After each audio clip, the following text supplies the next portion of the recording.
Ok, donc j'ai cette fonction t qui prend une fonction continue réelle sur 0,1 et retourne la fonction tf donnée par l'intégrale entre 0 et t de la fonction donnée par l'intégrale entre 0 et x u fu dx. Donc cette fonction à l'intérieur, je vais l'appeler gf dx. Ok?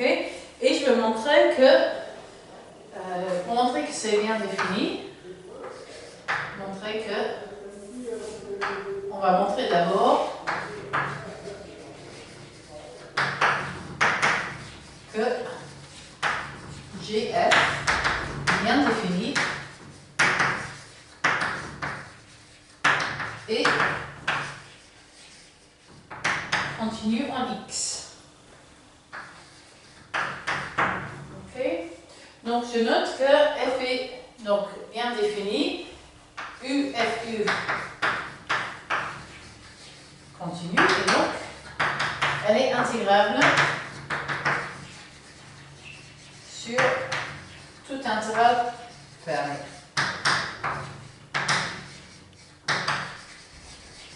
Donc, fermé. Et puisque on est quelque chose qui est intégrable sur tout intervalle fermé, j'ai que gf de x existe.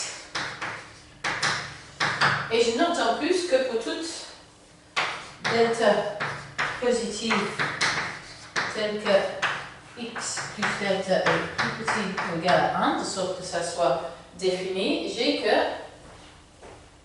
gf de x plus delta moins l'absolu de gf de x est égal à la valeur absolue de l'intégrale entre x et x plus delta de u fu du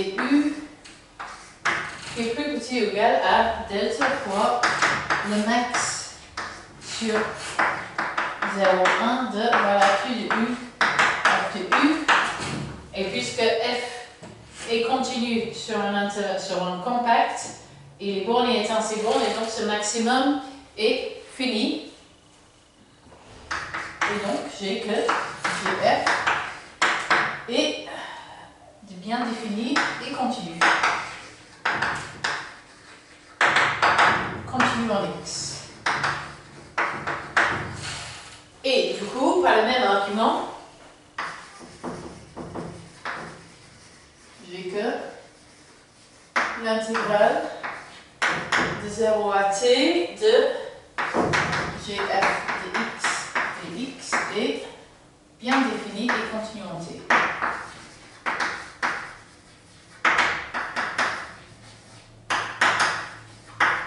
Ok. Voilà. Donc, j'ai E qui est complet. Et on va montrer que T est contractante. Donc, je regarde la distance entre TF et TG,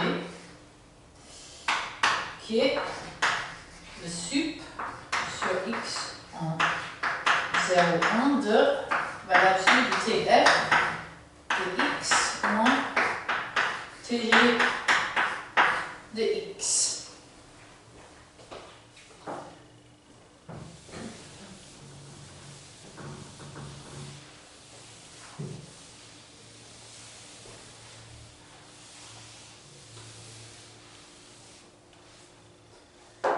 Ok, donc on va regarder cette valeur absolue de TF moins TG évaluée en x, qui est la valeur absolue de l'intégrale entre 0 et t de l'intégrale entre 0 et x de u f moins g évalué en u du dx. Ok, qui est plus petit égal à l'intégrale de 0 à t, intégrale de 0 à x de u, puisque u est nécessairement positif, valeur absolue de f moins g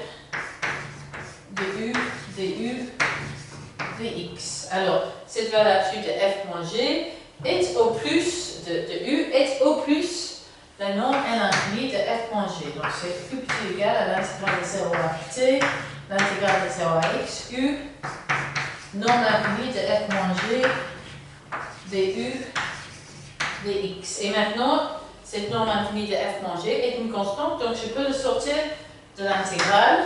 J'ai donc norme infinie f moins g de l'intégrale entre 0 et t, de l'intégrale entre 0 et x de u du dx qui, après calcul, me donne f moins g sur 6. Donc j'ai bien que la norme de tf moins tg est au plus 1/6 de la norme de f moins g, et donc cette application est contractante.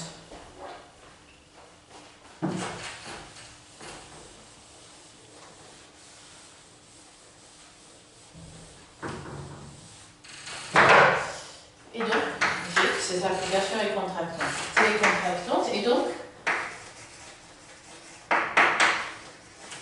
je peux en trouver que T admet une unique point fixe.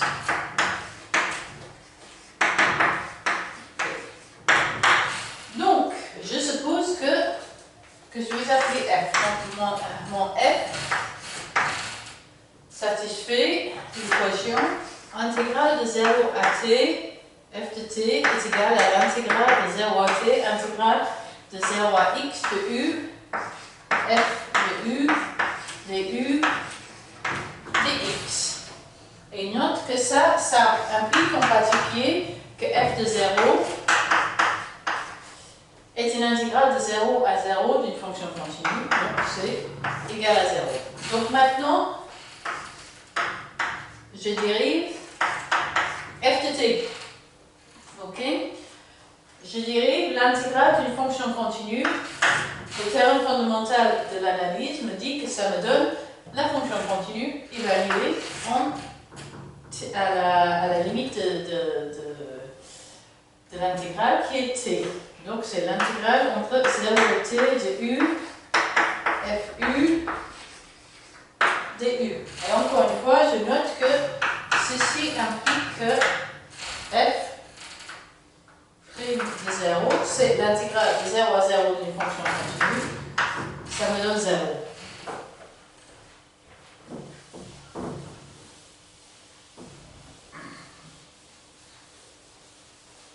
Là, je refais la dérivée.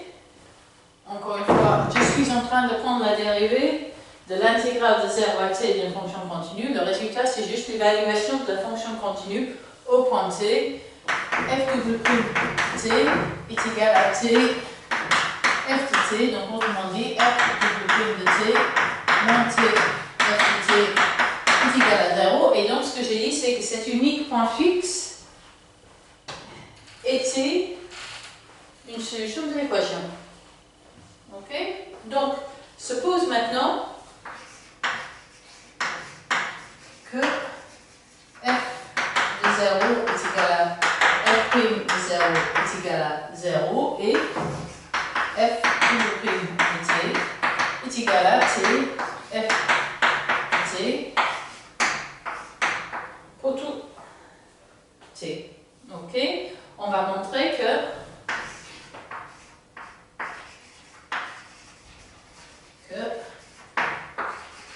f doit être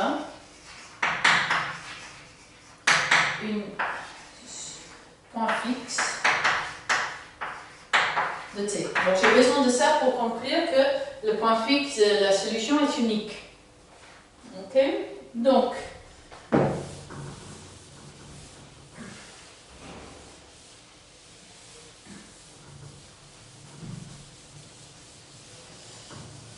je vais commencer par calculer f de, on va dire x. Ok, donc ça c'est f' de 0 plus l'intégrale de 0 à x de u de f double prime de u du. Alors, j'ai supposé que f' de 0 est 0 et j'ai supposé aussi que f' de t, f' de u est égal à u, f de u. Donc ça, c'est l'intégrale de 0 à x de u, f de u, du. Et maintenant, je vais calculer f de t qui est égal à f de 0 plus l'intégrale de 0 à t de f' de x dx. Mais f de 0, on a supposé que ça c'est 0 aussi, et on vient de calculer f' de x, donc c'est intégrale de 0 à t, intégrale de 0 à x de u, f de u, du, dx. Ok? Et donc, la conclusion, c'est que si j'ai une telle fonction, alors f est un point fixe.